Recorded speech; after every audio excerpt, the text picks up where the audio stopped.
इंसानी शरीर की तलाश में निकली यह भूतिया डॉल जितनी अजीब दिखती है, इसके कारनामे भी उतने ही अजीब हुआ करते थे।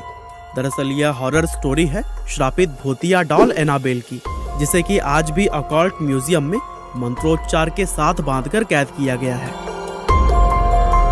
एनाबेल नाम की इस भूतिया डॉल की कहानी शुरू होती है 1918 से, क्योंकि इसी साल बच्चों की कहानियां और कॉमिक्स लिखने वाले अमेरिकी राइटर जॉनी ग्रूवेल ने अपनी एक किताब रेजिडी एन में इस डॉल का जिक्र किया था। दरअसल जॉनी ने इस कहानी में अपने साथ हुए एक रियल इंसिडेंट के बारे में लिखा। जॉनी बताते हैं कि एक दिन वह यूं ही अपने घर के बाहर टहल रहे थे, तभी उन्हें उनके घर के बैकयार्ड में एक डॉल पड़ी हुई दिखी। जॉनी ने उस डॉल को अपने घर में पहले कभी नहीं देखा था, इसीलिए उन्होंने अपने पड़ोसियों से जाकर पूछा कि कहीं ये डॉल उनकी तो नहीं, लेकिन सभी पड़ोसियों ने भी मना कर दिया। जॉनी को कुछ समझ नहीं आ रहा था कि आखिर ये डॉल उनके घर में आई कैसे। खैर, उन्होंने इसके बारे में कुछ ज्यादा नहीं सोचा और डॉल को घर ले जाकर अपनी बेटी मॉर्सिला को दे दिया। मॉर्सिला उस समय काफी छोटी थी, इसीलिए वो डॉल को देखकर काफी खुश हुई। अब मॉर्सिला हर समय इसी डॉल के साथ ही खेलती रहती थी और इसी तरह से खेलते खेलते कुछ ही दिनों में उसको डॉल से बहुत ही ज्यादा लगाव हो गया था और वह एक पल के लिए भी अपनी डॉल को खुद से दूर नहीं करती थी। वह अकेली घर में बैठी उस डॉल से खेलती और उससे बातें करती रहती, और यह सब देखकर जॉनी को अपनी बेटी की थोड़ी फिक्र भी होती, लेकिन फिर भी बच्ची समझकर वह उसको डॉल से खेलने देते थे। हालांकि मॉर्सिला की उम्र जब 13 साल हुई तब वह एक गंभीर बीमारी से पीड़ित हो गई, और जब इस बीमारी के लिए उसको वैक्सीन दी गई तब उस वैक्सीन का उसके शरीर पर उल्टा असर हो गया, जिसकी वजह से मॉर्सिला की डेथ हो गई। लेकिन दोस्तों, यहाँ एक चीज बहुत अजीब हुई थी कि मॉर्सिला की मौत से सिर्फ कुछ दिन पहले ही वो डॉल जॉनी के घर से अपने आप गायब हो गई थी। जॉनी ने मॉर्सिला के कहने पर उसको बहुत ढूंढा था, लेकिन वो कहीं भी नहीं मिली थी। यानी कि वो डॉल जॉनी के घर में जिस रहस्यमय तरीके से आई थी, उसी रहस्यमय तरीके से ही गायब भी हो गई। और इस सच्ची कहानी को जॉनी ने जब अपनी किताब में लिखा तो लोगों को इसके बारे में जानकर काफी हैरानी हुई, और जॉनी की यह कहानी उस समय लोगों में काफी फेमस हो गई। और फिर इसके बाद कई दशकों तक वह डॉल कहीं भी नजर नहीं आई थी और लोग इसके बारे में भूल चुके थे। लेकिन दोस्तों, साल 1970 में इस डॉल ने फिर से दुनिया में वापसी की, और इस बार ये हॉबी स्टोर नाम की एक एंटिक शॉप में नजर आई थी। दरअसल हुआ यह कि एक महिला इस एंटिक शॉप में गई और उन्होंने एक अजीब सी दिखने वाली यह डॉल खरीद ली।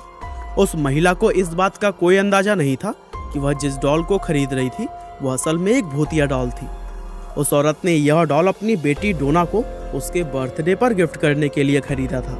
डोना उस समय नर्सिंग की पढ़ाई कर रही थी और वह एक हॉस्टल में अपनी 2 सहेलियों के साथ रहती थी।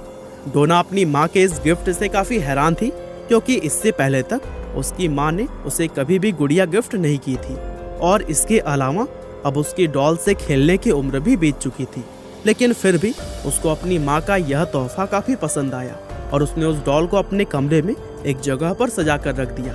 हालांकि डोना के साथ रहने वाली उसकी 2 सहेलियों को यह डॉल बिल्कुल भी पसंद नहीं आई थी, और उनमें से एक, जिसका नाम लू था, उसको तो यह डॉल शुरुआत से ही अजीब लग रही थी। उसने डोना से मना भी किया कि वह इस डॉल को रूम में न रखे, लेकिन डोना ने उसकी बात न मानते हुए उस डॉल को कमरे में ही रखा। अब इस डॉल के कमरे में आते ही वहाँ पर अजीब अजीब चीजें होनी शुरू हो गई। सबसे पहले तो डोना ने यह गौर किया कि ये डॉल अपनी जगह से अपने आप ही मूव कर लेती थी। दरअसल डोना और उसके फ्रेंड्स जब भी कभी कमरे से बाहर जाती तो फिर वापस आने पर यह डॉल उसे कहीं एक नई जगह पर मिलती थी।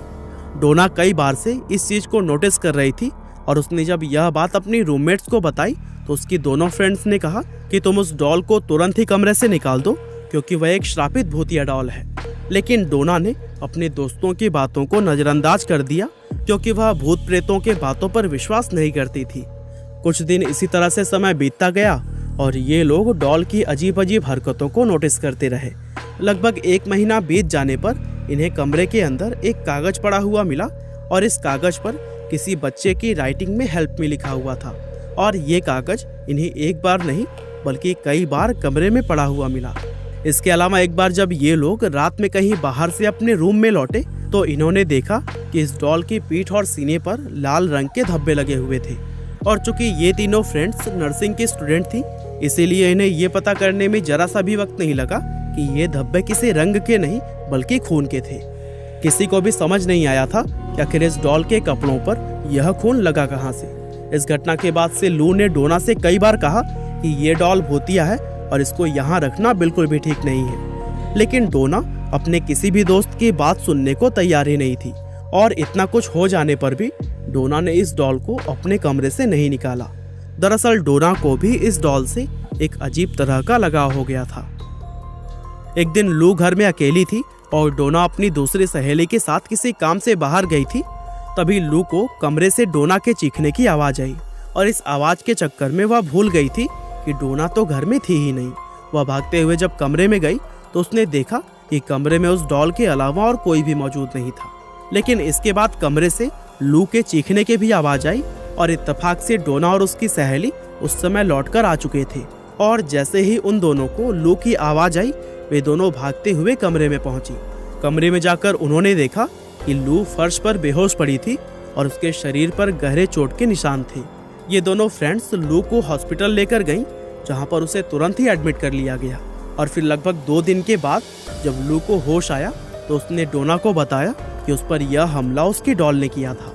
और यह बात सुनकर डोना का सर ही चकरा गया और अब उसको लू की कही हुई सभी बातों पर यकीन होने लगा था, क्योंकि लू पर जानलेवा हमला हुआ था और इस हालत में वह झूठ कभी भी नहीं बोल सकती थी। डोना तुरंत ही अपने हॉस्टल के पास वाले चर्च में गई और फादर हैगन को इस घटना के बारे में बता दिया। फादर हैगन ने डोना की बात सुनी और उसको अपने सीनियर फादर कुक के पास भेज दिया। फादर कुक ने डॉल को अच्छी तरह से देखा और डोना को बताया कि यह डॉल भूतिया है और इस पर एक बुरी आत्मा का साया है। फादर कुक ने कहा कि यह मामला संभालना उनके बस की बात नहीं है, इसीलिए उन्होंने इसकी खबर paranormal activity expert Edward Warren और उनकी पत्नी लॉरेन रीटा को दे दी। ये दोनों पति और पत्नी इस मामले के बारे में सुनते ही तुरंत डोना के हॉस्टल रूम में पहुंच गए और उन्होंने डॉल के इस बिहेवियर की बारीकी से जांच करने के लिए 1 हफ्ता उसके साथ बिताने का फैसला किया। और फिर 1 हफ्ता डॉल के साथ रहने के बाद वॉरेन कपल ने डोना को बताया कि इस डॉल के अंदर एक बेहद शक्तिशाली आत्मा का वास है और अब ये आत्मा इस डॉल से निकलकर एक इंसानी शरीर में जाना चाहती है। इन लोगों ने आगे बताया कि आत्मा ने अपने रहने के लिए डोना के शरीर को चुना है, इसीलिए जितना जल्दी हो सके इसको डोना से दूर करना होगा। डोना ये सब बातें सुनकर बहुत घबरा गई और उसने वॉरेन कपल को डॉल उनके साथ ले जाने के लिए हाँ बोल दी। ये दोनों पति और पत्नी डॉल को अपनी कार में रखकर अपने साथ ले जाने लगे और तभी अचानक से इनके कार का सभी सिस्टम फेल हो गया और कार बेकाबू होकर एक दीवार से जा टकराई। अच्छी बात यह थी कि उस समय कार की स्पीड बहुत ज्यादा तेज नहीं थी, इसलिए इन दोनों पति और पत्नी को ज्यादा चोट नहीं आई थी।